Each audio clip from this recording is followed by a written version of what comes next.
नमस्कार दोस्तों, स्वागत है आपके अपने YouTube चैनल रीडिंग लवर्स पर। दोस्तों, अगर आप हमारे चैनल पर पहली बार आए हैं तो हमारे चैनल को सब्सक्राइब करें, लाइक करें और साथ में बेल वाला आइकन को दबाना न भूलें, जिससे आपको हमारे आने वाली वीडियो की नोटिफिकेशन मिलती रहेगी। नमस्कार दोस्तों, स्वागत है आपके अपने YouTube चैनल रीडिंग लवर्स पर। दोस्तों, इस वीडियो में हम करने वाले हैं ऊर्जा, कार्य व शक्ति से संबंधित महत्वपूर्ण क्वेश्चन।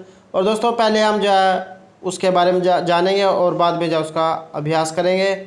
और दोस्तों, अगर आपने हमारी पहले वाली वीडियो नहीं देखी है तो उसे आप आई बटन पर क्लिक करके देख सकते हैं। और इस वीडियो PDF आप हमारे टेलीग्राम ग्रुप से भी प्राप्त कर सकते हैं। उसका लिंक आपको नीचे जो डिस्क्रिप्शन में मिल जाएगा, या जो आप हमारे चैनल की जो प्लेलिस्ट है वहाँ पर जाकर अभी तक की जितनी वीडियो इन सभी को आप देख सकते हैं। और दोस्तों, एग्जाम की दृष्टि से महत्वपूर्ण क्वेश्चन रहेंगे, तो हमारे साथ अंत तक बने रहिएगा। तो हमारा फर्स्ट क्वेश्चन है, एक मनुष्य एक दीवार को धकेलता है तथा इसको विस्थापित नहीं कर पाता है, तो क्या नहीं कर पा रहा है, तो वह कोई कार्य नहीं करता है, क्योंकि दीवार का विस्थापन क्या होगा, शून्य होगा। अपने सिर पर 20 किलोग्राम का बक्सा उठाए हुए कोई कुली क्षैतिज प्लेटफार्म पर 50 मीटर चलता है, और जो गुरुत्व बल है इसके विरुद्ध या कुली द्वारा किया गया कार्य किस प्रकार का होगा, तो कार्य बराबर शून्य। नेक्स्ट है, किसी उपकरण में विद्युत ऊर्जा गतिज ऊर्जा में रूपांतरित होती है, तो कौन सा ऐसा उपकरण है जिसमें विद्युत ऊर्जा जो गतिज ऊर्जा में बदलेगी, तो ये है पंखा। तो पंखे में जो विद्युत ऊर्जा गतिज ऊर्जा में रूपांतरित होती है। दोस्तों, एग्जाम में जो किसी भी प्रकार से क्वेश्चन को उलझा कर पूछा जा सकता है कि विद्युत ऊर्जा को गतिज ऊर्जा में किसके द्वारा बदला जाता है। ये जो पंखा है, ये जो इसका उदाहरण है कि इसमें जो विद्युत ऊर्जा गतिज ऊर्जा में रूपांतरित होती है। नेक्स्ट है, किसी गतिशील पिंड का वेग आधा करने से उसकी गतिज ऊर्जा कितनी हो जाएगी। अगर कोई जो है चलता हुआ कोई पिंड है, उसका वेग आधा करने से उसकी गतिज ऊर्जा पर क्या प्रभाव पड़ेगा, तो वो भी क्या है, 1/4 हो जाएगी। नेक्स्ट है, यदि m द्रव्यमान की वस्तु को h ऊंचाई तक उठाया जाता है तो किया गया कार्य का मान क्या होगा, ये होगा mgh। नेक्स्ट है, यदि ऊपर की ओर फेंकी गई कोई वस्तु जैसे जैसे ऊपर जाती है तो उसकी गतिज ऊर्जा में वृद्धि होती है या कमी। दोस्तों, कोई वस्तु है, अगर हम उसे जो है ऊपर आसमान की तरफ फेंकते हैं तो उसकी गति में क्या फ़र्क पड़ेगा, वो ज़्यादा होगी या कम होगी, तो सही है, गतिज ऊर्जा में कमी होगी, क्योंकि उस पर जो गुरुत्वाकर्षण जो बल है वो काम करेगा, वो जो उसको अपनी तरफ खींचता है, जिससे जैसे हम कोई किसी वस्तु को आकाश की तरफ फेंकेंगे तो उसकी गति में क्या है, कमी आएगी। नेक्स्ट है, घड़ी की चाबी भरने पर स्प्रिंग में कौन सी ऊर्जा संचित होती है। एग्जाम में इस प्रकार की पूछा जा सकता है कि घड़ी के जो स्प्रिंग होता है उसमें किस प्रकार की ऊर्जा होती है, तो उसमें स्थितिज ऊर्जा होती है। कौन सी, प्रत्यास्थ स्थितिज ऊर्जा। और एग्जाम की दृष्टि से ये वेरी इंपॉर्टेंट क्वेश्चन है। नेक्स्ट है, यदि किसी पिंड को एक निश्चित ऊंचाई से गिराया जाता है तो गिरते समय किस प्रकार की ऊर्जा का रूपांतर होगा, तो ये होगा प्रत्यास्थ स्थितिज ऊर्जा का। नेक्स्ट है, यदि m द्रव्यमान की वस्तु को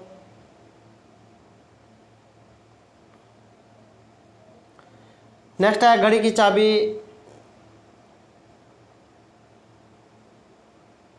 यदि किसी पिंड को एक निश्चित ऊंचाई से गिराया जाता है तो गिरते समय किस प्रकार की ऊर्जा का रूपांतर होता है, तो स्थितिज ऊर्जा गतिज ऊर्जा में रूपांतरित हो जाती है।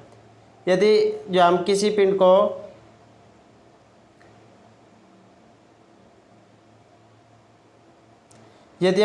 को एक निश्चित ऊंचाई से नीचे गिराते हैं तो गिराते समय किस प्रकार की ऊर्जा का रूपांतरण होगा, तो उसमें जो स्थित ऊर्जा है वो गतिज ऊर्जा में रूपांतरित हो जाएगी, क्योंकि वो चलने लग जाएगी।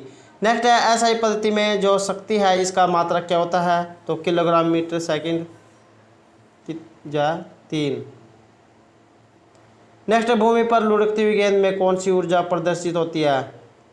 जो गेंद जमीन पर चल रही होती है तो उसमें वो गति कर रही होती है, अर्थात चल रही होती है। जब हम कोई भी वस्तु अगर चल रही है तो उसमें क्या होगी, गतिज ऊर्जा।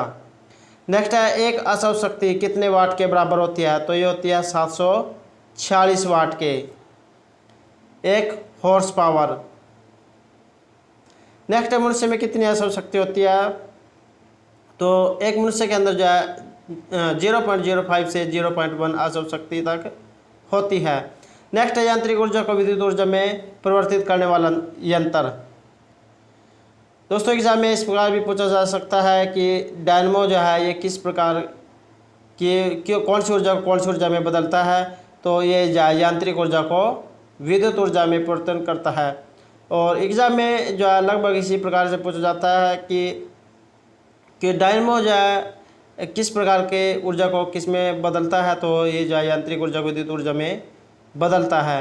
नेक्स्ट है ध्वनि ऊर्जा को विद्युत ऊर्जा में किस युक्ति के द्वारा या परिवर्तन किया जा सकता है। तो ये जो माइक्रोफोन जो होता है, हेडफोन, ये जो है ध्वनि ऊर्जा को विद्युत ऊर्जा में परिवर्तित करते हैं।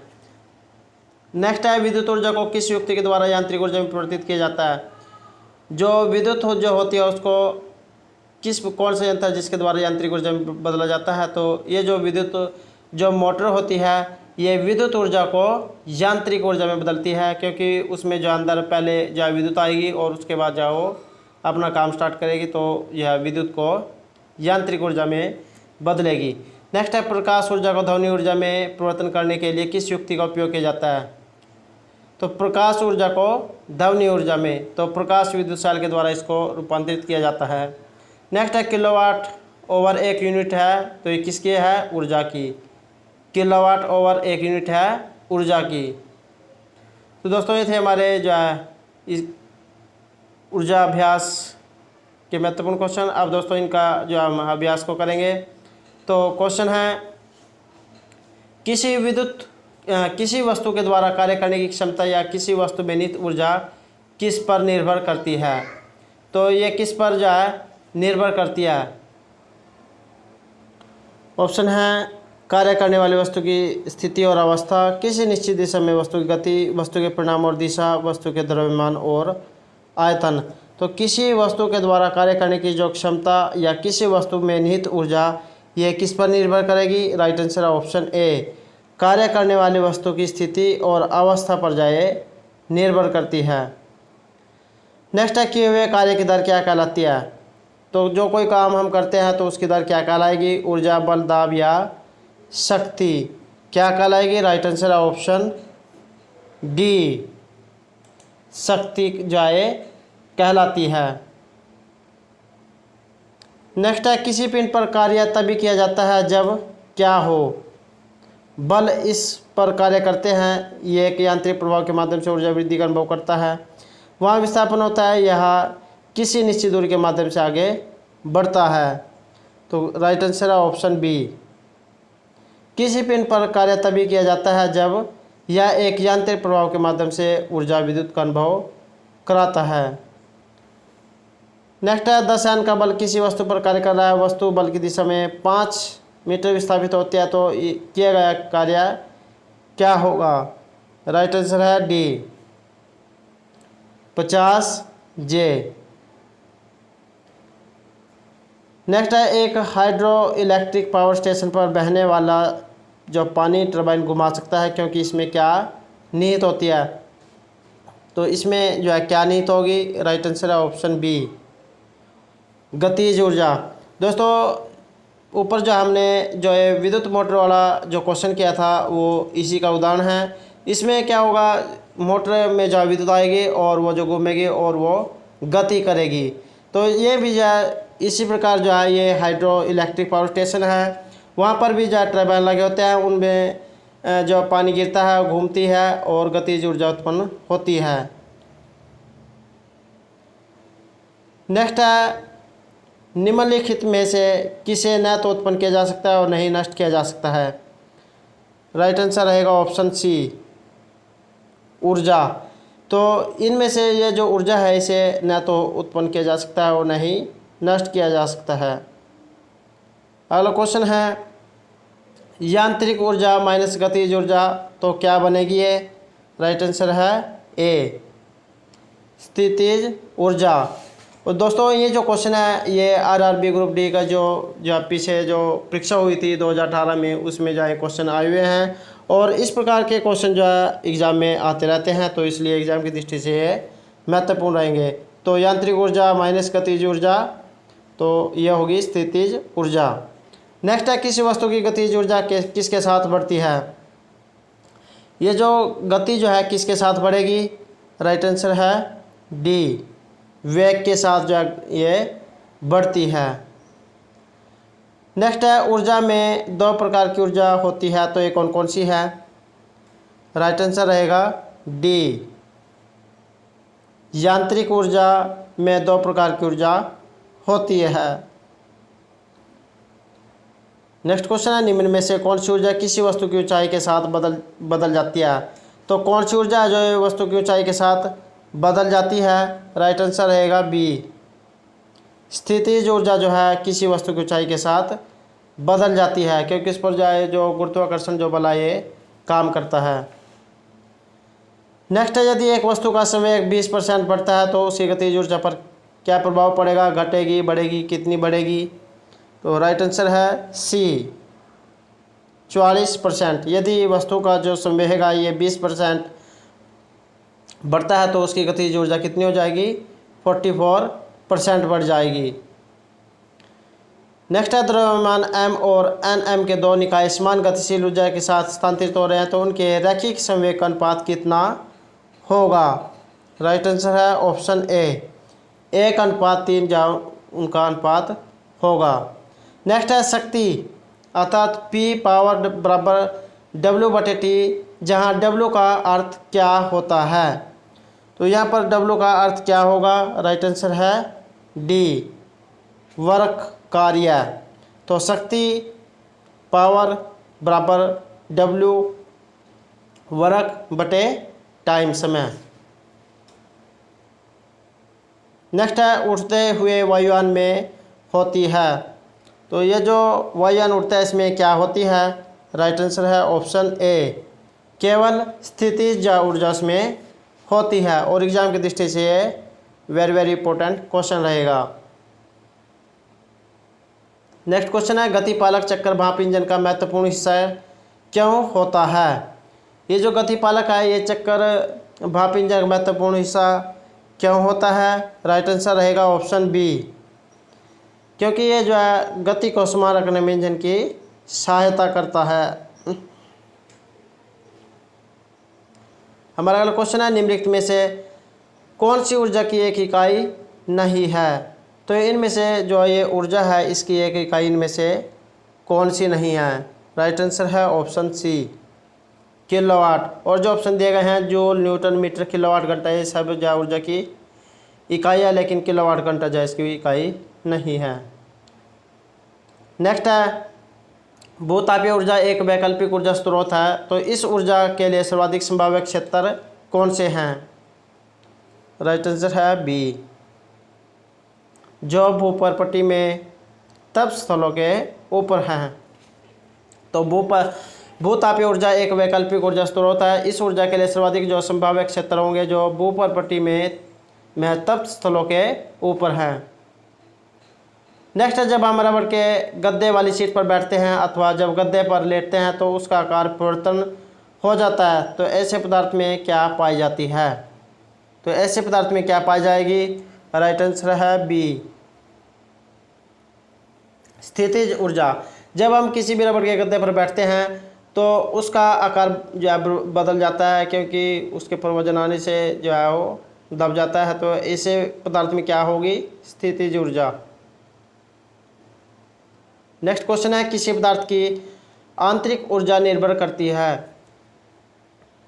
तो किसी पदार्थ की जो आंतरिक ऊर्जा है किस पर निर्भर करेगी, राइट आंसर है डी, एंट्रोपी पर। किसी पदार्थ की जो आंतरिक ऊर्जा ये एंट्रोपी पर निर्भर करती है। नेक्स्ट है किसी एक पिंड का तापमान इनमें से किसका सूचक है। तो किसी एक पिंड का जो तापमान है ये किसका सूचक होगा, राइट आंसर रहेगा हमारा ऑप्शन डी, पिंड के अणु की औसत गतिज ऊर्जा का। तो किसी एक पिंड का जो तापमान है ये पिंड के अणु की औसत गतिज जो ऊर्जा होती है उसका सूचक होता है। नेक्स्ट क्वेश्चन है निम्न कण एक ही गतिज ऊर्जा के साथ चल रहे हैं, उनमें से सबसे अधिक संवेग किसका है।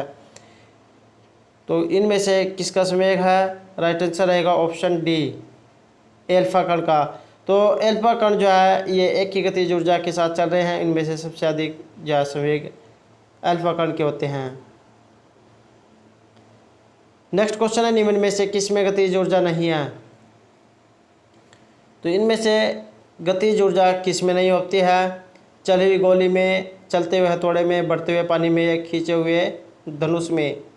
तो कि ये जो गतिज ऊर्जा ये राइट आंसर है डी, खींचे हुए धनुष में जो गतिज ऊर्जा नहीं होती है। गतिज दोस्तों यहाँ पर एक आसान सी सीधी चीज़ है कि गति का अर्थ होता है चलना, कोई जो वस्तु चल रही है। तो ये जो गोली है ये जब बंदूक में से निकल जाती है तो वो भी जो गति कर रही होती है। बहता हुआ पानी वो भी जो गति कर रहा है, चल रहा है। और चलता हुआ हथौड़ा वो भी जो है चल रहा है। लेकिन ये खींचा हुआ धनुष जो है इसमें जो है कोई ऊर्जा नहीं हो रही है। तो इसमें ये जो राइट आंसर होगा खींचा हुआ धनुष। नेक्स्ट है, एक जो बल F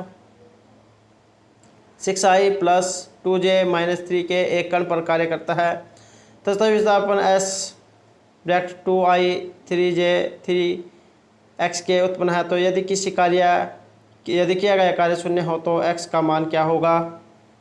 राइट आंसर है डी 2। नेक्स्ट है, कार्य का मात्रक। एग्जाम की दृष्टि से ये वेरी इंपॉर्टेंट क्वेश्चन रहेगा। तो कार्य का मात्रक क्या होता है? राइट आंसर रहेगा ऑप्शन ए जूल।